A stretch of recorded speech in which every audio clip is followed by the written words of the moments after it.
Hello friends, आज हम discuss करेंगे एमपी पुलिस कांस्टेबल 2019 के लिए मोस्ट इम्पोर्टेंट प्रैक्टिस सेट तथा ये बेस्ड होगा प्रीवियस ईयर तथा इससे संबंधित जितने भी मोस्ट इम्पोर्टेंट क्वेश्चन बन सकते हैं जो कि बार बार एग्जाम में रिपीट होते हैं, तो हम उनको भी पूरा डिस्कस करेंगे। तो आप वीडियो में लास्ट तक बने रहें। तो देखते हैं आज के फर्स्ट क्वेश्चन से। तो आज का फर्स्ट क्वेश्चन है, किन्नेर सनी वन्यजीव अभ्यारण्य कहाँ स्थित है?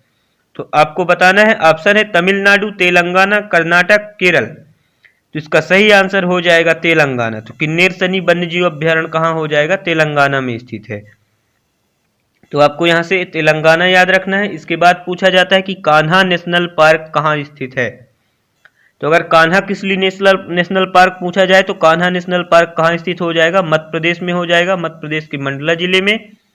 इसके बाद पूछा जाता है कि जो कि एमपी का लॉन्गेस्ट नेशनल पार्क है जो 940 किलोमीटर मतलब 940 किलोमीटर एरिया में फैला हुआ है, किलोमीटर का स्क्वायर एरिया।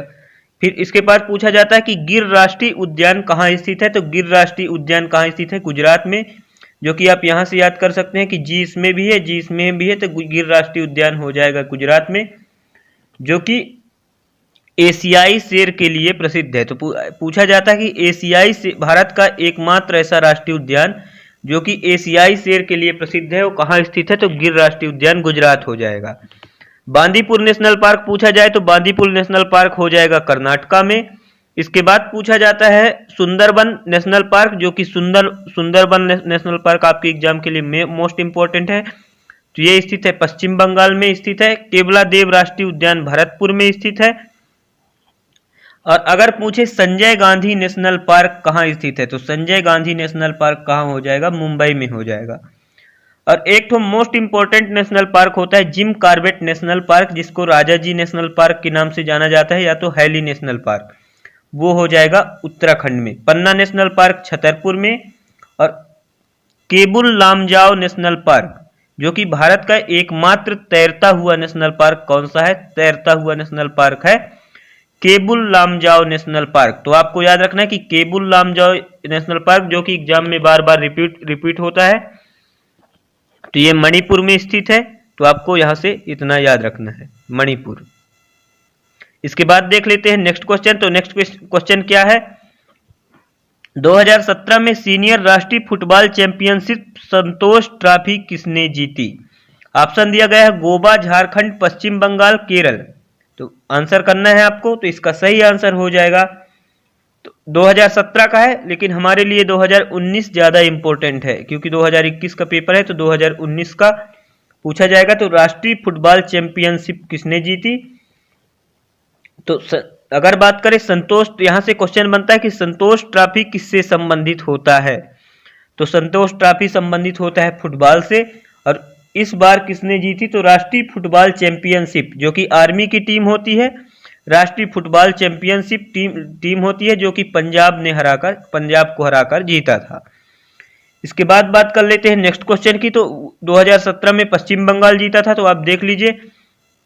नेक्स्ट क्वेश्चन है, भारत राज्य वन रिपोर्ट 2015 के अनुसार कौन सा राज्य प्रतिशत में वनों में सबसे मतलब कौन सा राज्य जो है परसेंट में सबसे बड़ा वनावरण है?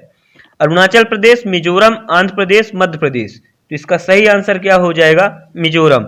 लेकिन 2015 का वन रिपोर्ट दिया गया है, जो लेटेस्ट है 2019 का वन रिपोर्ट।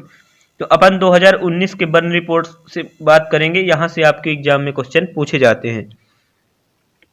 अगर बात कर लें कि सर्वाधिक जो वन है वो परसेंट के हिसाब से, प्रतिशत के अनुसार सबसे ज्यादा कहाँ है? तो सर्वप्रथम हो जाएगा मिजोरम में, जो कि 2015 में भी मिजोरम में था, अभी भी मिजोरम में है। तो कितना परसेंट है मिजोरम में? तो मिजोरम में है सर 87%। इसके बाद पूछा जाता है कि सेकंड कौन सा है? तो सेकंड है अरुणाचल प्रदेश। तो सेकंड परसेंटेज बेस में है अरुणाचल प्रदेश, जो कि 79% अरुणाचल प्रदेश में है। थर्ड हो जाएगा मेघालय, फोर्थ हो जाएगा मणिपुर, और फिफ्थ हो जाएगा नागालैंड। तो आपको यहां से इतना याद रखना है।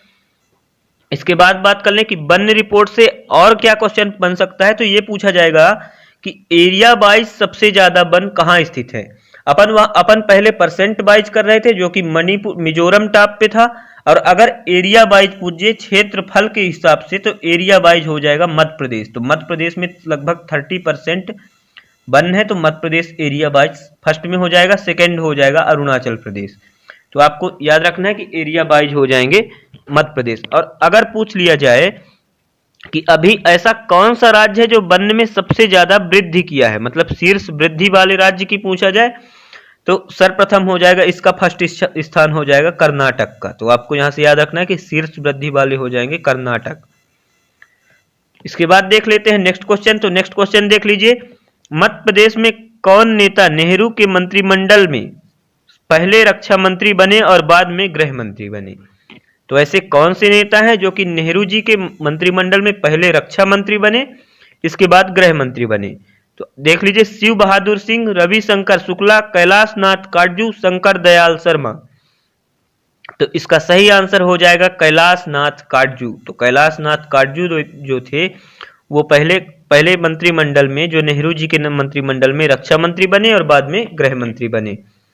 इसके बाद पूछा जाता है कि मध्य प्रदेश के पहले गवर्नर कौन थे? तो यहां से क्वेश्चन बनता है कि मध्य प्रदेश के सर्वप्रथम पहले गवर्नर कौन थे? तो पट्टाभी सीतारामैया। तो आपको याद रखना है कि पट्टाभी सीतारामैया मध्य प्रदेश के पहले राज्यपाल थे। और मध्य प्रदेश के पहले मुख्यमंत्री कौन थे? पंडित रविशंकर शुक्ला। तो पंडित रविशंकर शुक्ला। इसके बाद देख लेते हैं नेक्स्ट क्वेश्चन। तो नेक्स्ट क्वेश्चन देख लीजिए, खजुराहो नृत्य पर्व हर वर्ष मनाया जाता है, तो कौन से महीने में मनाया जाता है? दिसंबर में, जून में, सितंबर में, फरवरी में? तो इसका सही आंसर हो जाएगा जो खजुराहो नृत्य महोत्सव है वो फरवरी में मनाया जाता है, मतलब अभी लगभग 15 फरवरी से मनाया जाता है।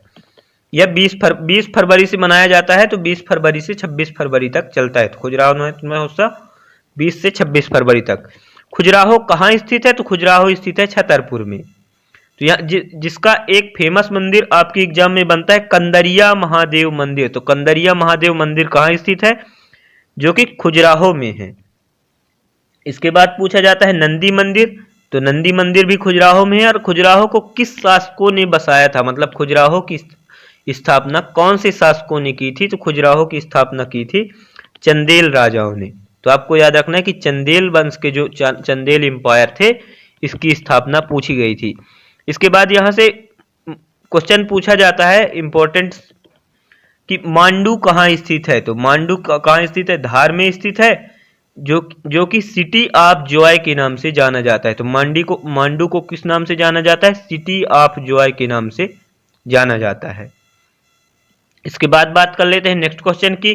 तो नेक्स्ट क्वेश्चन देख लीजिए, पंचशील समझौते की घोषणा इनके द्वारा की गई थी। तो आपको बताना है कि पंचशील समझौते की घोषणा किसके द्वारा की गई थी? तो ऑप्शन दिया गया सरदार वल्लभ भाई पटेल, महात्मा गांधी, राजेंद्र प्रसाद, जवाहरलाल नेहरू। तो इसका सही आंसर हो जाएगा पंचशील समझौते की घोषणा किसने की थी? जवाहरलाल नेहरू। जवाहरलाल नेहरू जो कि भारत के प्रथम प्रधानमंत्री थे, उन्होंने पंचशील समझौते की घोषणा की थी।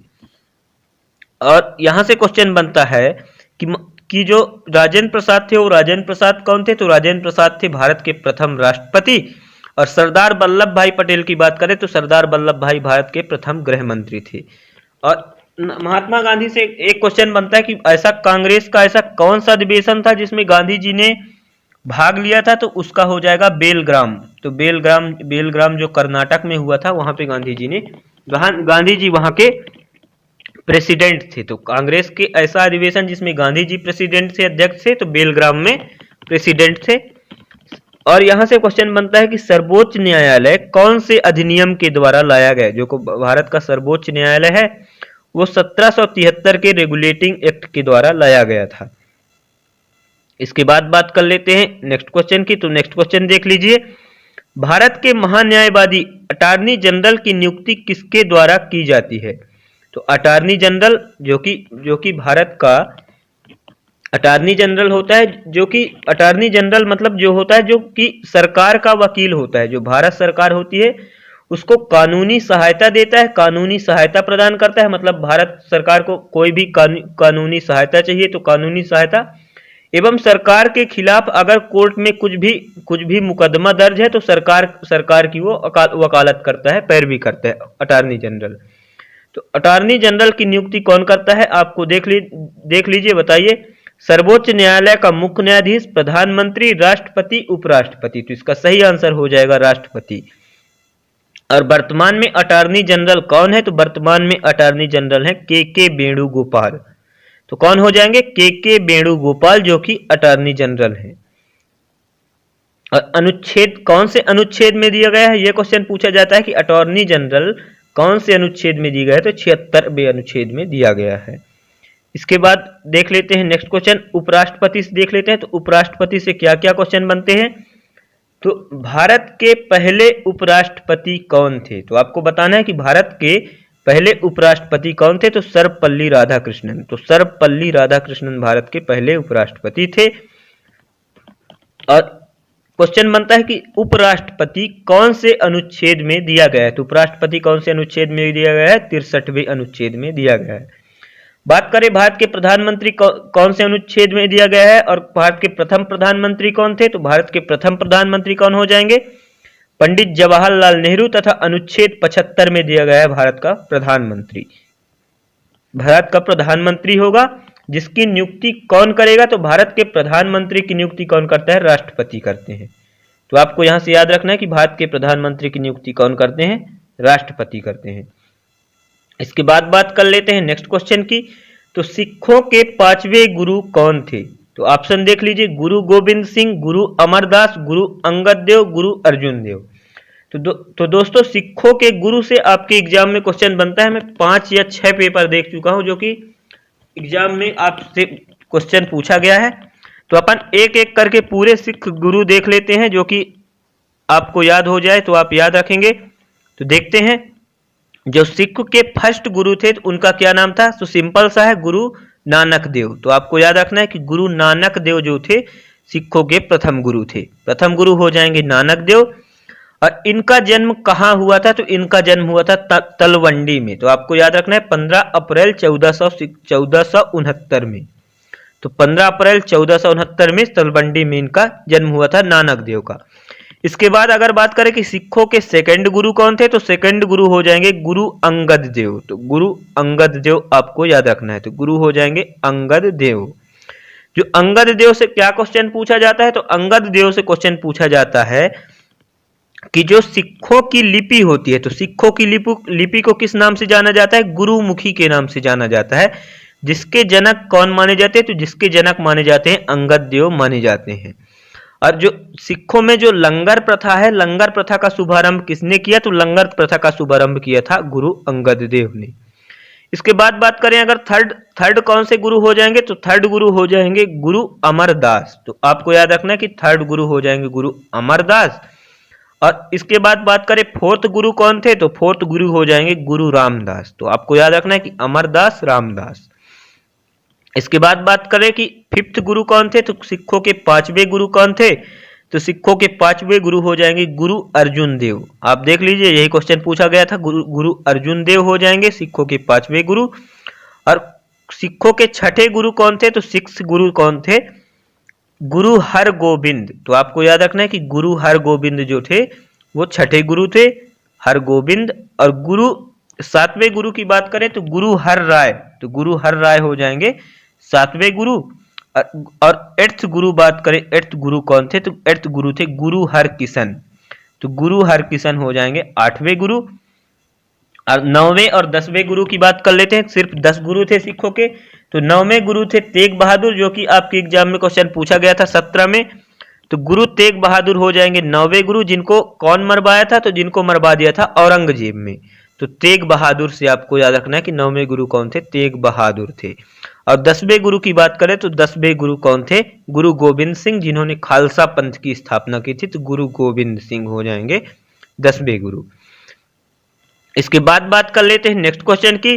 तो नेक्स्ट क्वेश्चन पूछा गया था, उज्जैन प्राचीन कालीन अवंती की राजधानी थी, इसका शासन था। तो इसमें किसका शासन था अवंती में, राणा प्रताप, सम्राट अशोक, राजा विक्रमादित्य, रानी दुर्गावती। तो देख लीजिए सही आंसर क्या हो जाएगा इसका, रानी दुर्गावती। तो महाराजा विक्रमादित्य का शासन था, जो कि अवंती में जो कि चंद्रगुप्त II के नाम से जाने जाते हैं। तो इसका सही आंसर हो जाएगा राजा विक्रमादित्य। बात कर लेते हैं रानी दुर्गावती कौन थी। तो रानी दुर्गावती से क्वेश्चन दो प्रकार से पूछे जाते हैं कि रानी दुर्गावती का जन्म किस साम्राज्य में हुआ था। तो एक तो रानी दुर्गावती जो कलिंजर के राजा कीर्ति सिंह चंदेल की पुत्री थी, तो चंदेला वंश में इनका क्या हुआ था, जन्म हुआ था। और इनका विवाह जो हुआ था, इनका विवाह हुआ था गोंडवाना साम्राज्य के राजा दलपत शाह से विवाह हुआ था। तो दलपत शाह, तो ये मतलब विवाह इनका गोंडवाना में हुआ था, लेकिन ये चंदेला वंश की थी। तो चंदेला साम्राज्य में हुआ था, किसके, कलिंजर के राजा कीर्ति सिंह चंदेल की पुत्री थी।